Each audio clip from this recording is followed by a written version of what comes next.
Hello बच्चों, आपका स्वागत है मेरे YouTube चैनल हिंदी हमारी पहचान में। आज हम देखेंगे कक्षा छठी की मल्हार की किताब का पाठ 4 हार की जीत, जिनके लेखक हैं सुदर्शन।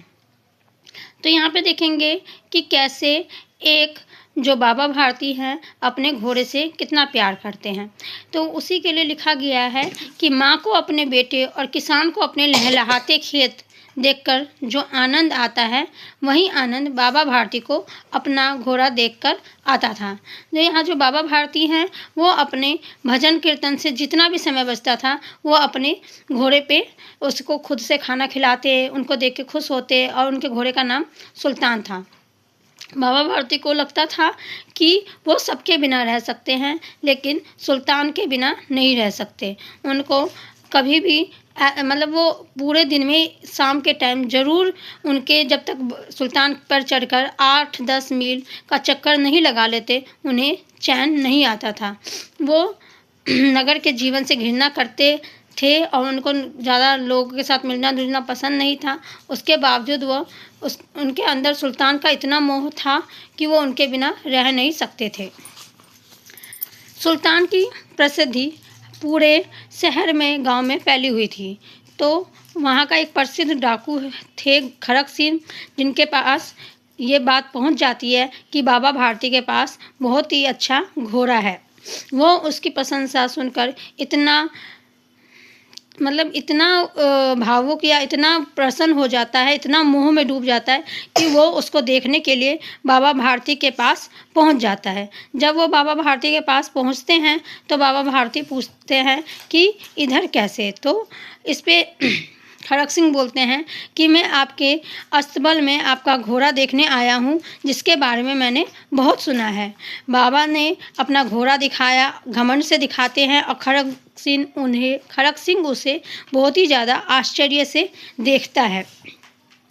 खड़क सिंह को उस घोड़े पे लालच आ जाता है, लेकिन वो एक बार उसकी चाल देखना चाहता है, जिस पर वो बाबा से बोलता है कि आप इसको एक बार उसकी चाल दिखा दीजिए। जब बाबा साहब उस पर बैठते हैं तो घोड़ा बिल्कुल तेज रफ्तार से दौड़ पड़ता है, जो देखकर खड़क सिंह को उसके हृदय पर सांप लौटने लगता है। बाबा भारती जो है उस घोड़े के साथ बहुत ही ज़्यादा खुश और उस पर बहुत ही ज़्यादा हक अधिकार समझते हैं, लेकिन खड़क सिंह को लगता है कि बाबा को इस घोड़े की क्या ज़रूरत है, इस घोड़े की ज़रूरत तो मुझको है।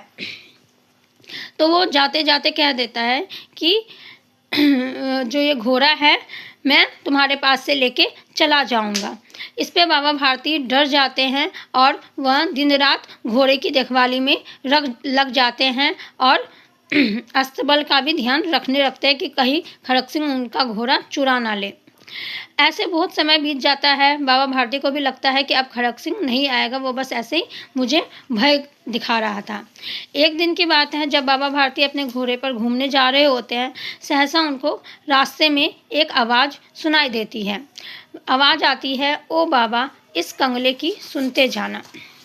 बाबा भारती देखते हैं कि एक अपाहिज वृक्ष के नीचे गिरा हुआ बहुत ही कष्ट में बोल रहा है। वो उसकी मदद करने की कोशिश करते हैं और उसको पूछते हैं कि उसे कहाँ जाना है।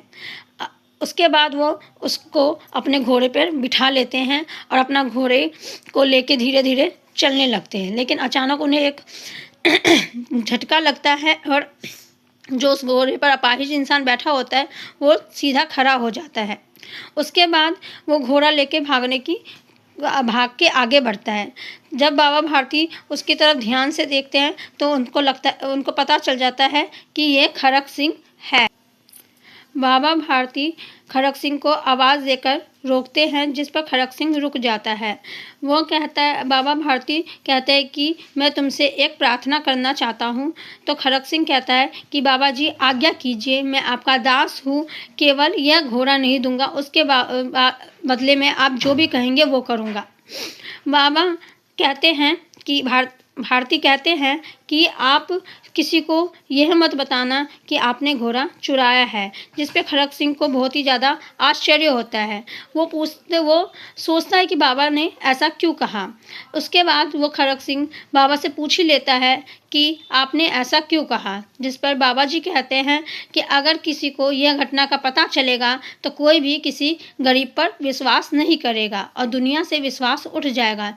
यह कहते कहते वो सुल्तान से अपना मुंह मोड़ लेते हैं, जैसे उसका सुल्तान के साथ कोई भी संबंध ना हो।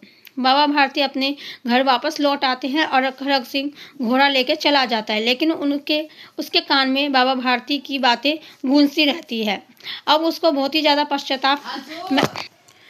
खड़क सिंह को बहुत ही ज़्यादा पश्चाताप होता है और उनको लगता है कि कैसे बाबा भारती ने दिन रात जागकर घोड़े की देखभाल की थी और उसका ध्यान रखा था। उसके बाद खड़क सिंह अपने पश्चाताप में वापस आता है और जहाँ पे घोड़ा का अस्तबल है वहाँ पर घोड़े को बांध देता है। जब रात्रि के तीसरे पहर में बाबा भारती की आँख खुलती है तो वो स्नान करने के लिए जाते हैं और स्नान करने के बाद जब वो वापस आते हैं तो उनका पैर अपने आप अस्तबल की तरफ चलने आ जाता है और वो अस्तबल की तरफ आने लगते हैं। लेकिन उनको अचानक याद आता है कि घोड़ा तो खड़क सिंह ले गया है। लेकिन अचानक घोड़े को अपने मालिक के पैर की चाप सुनाई देती है और वो हिनहिनाने लगता है। इतने में उनको बाबा भारती को आवाज़ आ जाती है और वो घोड़े के पास चले जाते हैं। घोड़े देख के वो बहुत ही ज़्यादा आश्चर्य और प्रसन्न हो जाते हैं। वो घोड़े को गले से लिपट कर इस प्रकार रोने लगते जैसे कोई पिता बहुत ही दिन से बिछड़े पुत्र से मिल रहा हो। यहाँ पे दिखाया गया कि कैसे एक जानवर और एक आदमी में कितना प्यार है। वो मन ही मन कहते हैं कि अब कोई भी गरीबों की सहायता से मुंह नहीं मोड़ेगा और वो वहीं रोने लगते हैं जहाँ पे खड़क सिंह के आंसू बहे थे। दोनों के आंसुओं का उस भूमि की मिट्टी पर परस्पर मेल हो जाता है। तो ये थे हमारे सुदर्शन जी। थोड़ा सा उनका लेखक परिचय देख लेते हैं कि सुदर्शन जी का जन्म सन 1896 में हुआ था। वह उनका वास्तविक नाम बद्री नारायण भट्ट था। जब वो छठी कक्षा में ही थे तभी उन्होंने कविताएं लिखना शुरू कर दिया था। इसके अलावा उन्होंने अनेक फिल्मों की पटकथा और गीत भी लिखी हैं। तो ये थे हमारे सुदर्शन जी। धन्यवाद।